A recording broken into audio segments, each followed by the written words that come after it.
नमस्कार दोस्तों। नासा के द्वारा अपना क्यूरियोसिटी रोवर जो मार्स पर भेजा गया था अपने मिशन के तहत, वो सन 2012 से मार्स पर काम कर रहा है। अब उसके द्वारा फाइनली मार्स पर पानी होने के सबूत जो है इकट्ठा कर लिए हैं। अभी हाल ही में इन सभी सबूतों के फुटेज नासा के द्वारा शेयर किए गए हैं, जो कि हम आपको वीडियो में आगे दिखाएंगे। चलिए इसमें क्या क्या डिस्कवरी की गई है उन सब के बारे में विस्तार से समझ लेते हैं। मेरे साथ वीडियो में अंत तक बने रहिए। मेरा नाम है सचिन और मैं कंसीडर आईएएस की एक और नई वीडियो में आप सभी का स्वागत करता हूं। अब यहाँ पर खबर की बात करें तो खबर है नासा के मंगल रोवर ने लाल ग्रह पर विचित्र मकड़ी के जाले का पहली बार नज़दीकी से चित्र लिया है। यानी यहाँ पर डिस्कवरी की गई है। कुछ यहाँ पर तस्वीरें मिली हैं जो कि मकड़ी के जाले की तरह दिखती हैं। इन सभी को इसके द्वारा भी हाल ही में डिस्कवर किया गया है। चलिए समझ लेते हैं क्या कर ये spider web like box work क्या चीज़ है। तो नासा के अनुसार मार्स पर पहली बार ज़मीन से ऐसी संरचनाएं देखी गई हैं जो मकड़ी के जाले के जैसी दिखती हैं। इन्हें वर्क बॉक्स कहा जाता है। यह खनिजीय रेखाएं यानी रेखाओं या रिजेस का एक जटिल नेटवर्क है जो पुराने भूजल के कारण चट्टानों में बनी दरारों में खनिज जमा होकर के बना है। समय के साथ हवा और धूल के कटाव ने आपस में मुलायम चट्टान को हटा दिया है, जिससे ये जाल जैसी संरचनाएं बाहर दिखने लगी हैं। यानी नासा का जो रोवर है क्यूरियोसिटी, उसके द्वारा अभी हाल ही में नज़दीक से कुछ फुटेज ली गई हैं जो मकड़ी के जाले के समान दिखती हैं। और इन्हीं मकड़ी के जाले के समान दिखने वाली इन संरचनाओं को बॉक्स वर्क कहा जाता है। और ये जो खनिजीय रेखाएँ हैं वो उनका एक जटिल नेटवर्क है। और ये भूजल में जो धरती पर पानी मौजूद होता है उसकी चट्टानों के कारण इनमें दरारें बनती हैं और जो खनिज जमा हो जाता है उनसे मिलकर के ये बना है।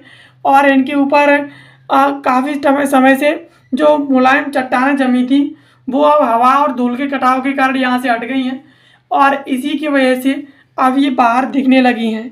अब ये बॉक्स वर्क कहाँ पर मिले हैं तो यह संरचना माउंट साफ की ढलानों पर गेल क्रेटर के अंदर मिली है। यहाँ क्यूरियोसिटी साल 2012 से सक्रिय है। यानी साल 2012 से यहाँ पर क्यूरियोसिटी काम कर रहा है। यह मार्स के उस क्षेत्र में मिला है जहाँ भूजल से संबंधित खनिज पाए जा चुके हैं। यानी ये जो अभी हाल ही में स्पाइडर वेब लाइक जो संरचनाएं मिली हैं वो संरचनाएं उस क्षेत्र में मिली हैं जहाँ पर पहले भी भूजल से संबंधित कुछ खनिज मिले थे। और उसके बाद अब ये संरचनाएं यहाँ पर क्यूरियोसिटी के द्वारा इस तरीके की संरचनाएं यहाँ पर डिस्कवर की गई हैं। भूजल प्रमाण और रासायनिक संरचनाओं की बात करें तो वैज्ञानिकों ने इन संरचनाओं में कैल्शियम सल्फेट जैसी खनिज पाए गए हैं। यानी इसमें कैल्शियम सल्फेट जैसे खनिज हैं और ये वही खनिज हैं जो पृथ्वी पर भूजल के सूखने के बाद बनते हैं। इसका मतलब है कि यहाँ पर कभी पानी बहता था और वातावरण नमकीन और गर्म हो सकता था। यानी जो कैल्शियम सल्फेट यहाँ पर मिला हुआ है और ये जो कैल्शियम सल्फेट है वो पानी के सूखने के बाद बनता है। तो इससे ये अंदाज़ा लगाया जा सकता है कि यहाँ पर पहले पानी बहा करता था और जो वातावरण था यहाँ का वो नमकीन और गर्म हुआ करता था, जो कि अब नहीं है। जीवन के संकेत की बात करें तो ऐसी संरचनाएं ऐसे वातावरण को दर्शाती हैं जो प्राचीन पृथ्वी जैसे हो सकते हैं, जहाँ पर माइक्रोकॉल्स जो है पनपते थे। अगर मार्स पर भूमिगत जल हुआ होगा तो ऐसे ही स्थानों पर इसके संकेत मिल सकते हैं। यानी मंगल ग्रह पर जो भूमिगत जल है वो अगर रहा होगा तो यहाँ पर ऐसे स्थान हैं जहाँ पर ये खोजा गया है। ऐसे ही स्थानों पर इस तरीके के इसके संकेत जो है मिल सकते हैं। अब मार्स पर पानी की मौजूदगी कब कब रही है तो नाउशियन युग, ये युग जो है लगभग 4.1 से लेकर के 3.7 अरब साल पहले यहाँ पर हुआ करता था। यानी यह मार्स का सबसे पुराना ज्ञात भूवैज्ञानिक काल है। इस काल में भारी बारिश और सतही नदियाँ यहाँ पर रही होंगी और गेल क्रेटर और जजेरा क्रेटर जैसी यहाँ पर घाटियाँ बनी हैं। यहाँ स्थायी जल यानी लिक्विड वाटर के प्रमाण मिले हैं। यानी जो गेल क्रेटर है इसके साथ जजेरा क्रेटर है, यहाँ पर स्थायी जल होने के जो प्रमाण मिले हैं वो इसी काल के हैं। और इसी वजह से यहाँ पर संभावनाएं जाहिर की जा रही हैं कि यहाँ पर भारी वर्षा होती होगी और इसके साथ साथ सतही जल और यहाँ पर झील व नदियाँ रही होंगी। इसके बाद दूसरा युग है वो है हेस्पेरियन युग और ये युग 3.7 से लेकर के 3 अरब साल पहले यहाँ पर रहा है। इसमें पानी की मात्रा कम हो गई है, लेकिन यहाँ पर बाढ़ जैसी जो घटनाएं हैं वो होती रहीं। लावा और पानी के मिलन से यहाँ पर नए प्रकार के खनिज बने। इसके बाद का जो युग है वो अमेजोनियन युग है, और यह युग 3 अरब साल से लेकर के अब तक चला आ रहा है। मार्स का सबसे आधुनिक भूगर्भीय काल है ये, और अब तक पानी की मौजूदगी अधिकतर जो है बर्फ और भूमिगत जल के रूप में रही है। यानी अब अभी भी वर्तमान में इस मार्स पर यानी मंगल ग्रह पर बर्फ के रूप में भूमिगत जल की मौजूदगी वर्तमान में रही है, यानी अभी भी मौजूद है। नासा के मार्स ओडिसी और एमआरओ मिशन ने पोलर आइस कैप्स और भूमिगत बर्फ के यहाँ पर प्रमाण दिए हैं। यानी नासा के द्वारा ये जो मिशन छोड़े गए थे मार्स, ओडिसी और एमआरओ, इसके द्वारा यहाँ पर जो पोलर आइस कैप्स हैं इसके और इसके साथ भूमिगत बर्फ के यहाँ पर प्रमाण दिए गए हैं, यानी यहाँ पर बर्फ पाई गई है। वैज्ञानिक प्रमाणों के आधार की बात करें तो मार्स पर लगभग 3.5 अरब साल पहले तक तरल सतही जो पानी है वो बड़ी मात्रा में मौजूद था। उसके बाद वातावरण के पतला होने के कारण यह पानी या तो बर्फ में बदल गया या फिर अंतरिक्ष में उड़ गया, ऐसी संभावनाएं जताई जा रही हैं। अब इसकी वर्तमान स्थिति की बात करें तो अब भी मार्स के जो ध्रुवीय क्षेत्र है यानी पोलर कैप्स हैं वहाँ पर H2O बर्फ मौजूद है।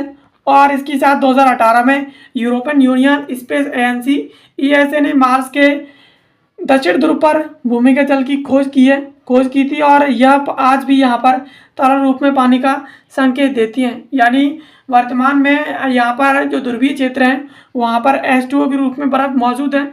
और इसके साथ साथ 2018 में यूरोपियन जो स्पेस एजेंसी है ESA, उसने मार्स पर दक्षिण ध्रुव पर मार्स के दक्षिण ध्रुव पर यहाँ पर भूमिगत जल की खोज की है। भूमिगत झीलें यहाँ पर देखी गई हैं, और इससे ये संकेत मिलता है कि यहाँ पर आज भी तरल रूप में पानी मौजूद है। अब पानी की उपलब्धता की जो मेन जो एविडेंस है, प्रूफ है, उनकी बात करें तो मार्स की सतह पर सूखी नदियाँ, झीलों के तट और डेल्टा जैसी संरचनाएं पाई गई हैं। और क्यूरियोसिटी और मार्स रिकॉग्निशंस ऑर्बिटर MRO ने क्ले यानी मिट्टी, चिकनी मिट्टी और इसके साथ सल्फेट जैसी खनिज पाए गए हैं जो पानी की उपस्थिति में ही बनते हैं। यानी जो क्ले हैं और इसके साथ सल्फेट्स हैं, ये यहाँ पर अगर पानी मौजूद रहा होगा तभी यहाँ पर इनकी उपस्थिति रही है, अदरवाइज यहाँ पर मौजूद नहीं होती। और मार्स के उत्तरी और दक्षिणी ध्रुवों पर बर्फ़ की मोटी परतें मौजूद रही हैं। यानी अभी भी मार्स के जो उत्तरी और दक्षिणी ध्रुव है यहाँ पर बर्फ़ की मोटी जो परतें हैं वो आज भी मौजूद हैं। इससे यहाँ पर पानी होने की संभावनाएं जताई जा रही हैं। 2018 में ESA के मार्सिस रडार ने मार्स के दक्षिणी ध्रुव के नीचे तरल पानी की झील यानी सरफेस लेक के संकेत दिए हैं, और पानी 1.5 किलोमीटर नीचे अत्यधिक नमकीन है। यानी ESA के द्वारा ये संकेत दिए गए थे कि यहाँ पर पानी मौजूद है, और यहाँ पर 1.5 किलोमीटर नीचे तक देखा जाए तो यहाँ पर जो पानी है वो अत्यधिक नमकीन है। और कुछ ढलानों पर गर्मियों में दिखाई देने वाली गहरी धारियाँ यानी डार्क स्ट्रिक्स दिखी हैं। माना जाता है कि ये या तो नम मिट्टी या नमकीन पानी की मौसमी धाराएं हैं। यानी यहाँ पर गर्मियों में कुछ गहरी धारियाँ दिखी हैं। इससे यहाँ पर अनुमान लगाया जा रहा है कि ये या तो नम मिट्टी है या फिर जो नमकीन पानी है उसकी मौसमी धाराएं हैं। अब मार्स के वायुमंडल में हाइड्रोजन ड्यूटेरियम की अनुपात यानी D और हाइड्रोजन रेशियो से पता चलता है कि अतीत में मार्स पर पानी था जो समय के साथ अंतरिक्ष में वाष्पित हो गया। यानी यहाँ पर हाइड्रोजन और ड्यूटेरियम का अनुपात इस बात का संकेत देता है कि प्राचीन समय में यानी अतीत में यहाँ पर पानी मौजूद था, लेकिन वर्तमान में यहाँ पर पानी अंतरिक्ष में वाष्पित हो चुका है और इसी वजह से पानी मौजूद नहीं है।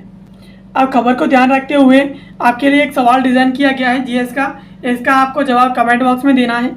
सवाल है, निम्नलिखित कथनों पर विचार कीजिए।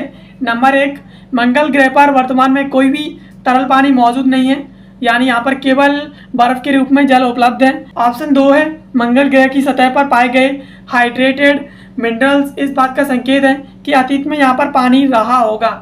ऑप्शन 3 है, आपके पास मंगल ग्रह के दोनों चंद्रमा फोबोस और टिटान है। उपयुक्त में से कौन से कथन सही हैं? तो आपके पास ऑप्शन A है केवल 1 और 2, ऑप्शन बी है केवल 2 और 3, ऑप्शन सी है केवल 2, ऑप्शन डी है सभी 1, 2 और 3। ये सवाल है जिसका जवाब आपको कमेंट बॉक्स में देना है। बाकी ऐसी वीडियोस को देखने के लिए आप हमें सब्सक्राइब कर लीजिए। बाकी मिलते हैं किसी अगले वीडियो में किसी नए और महत्वपूर्ण टॉपिक के साथ। तब तक के लिए आप सभी का बहुत बहुत धन्यवाद।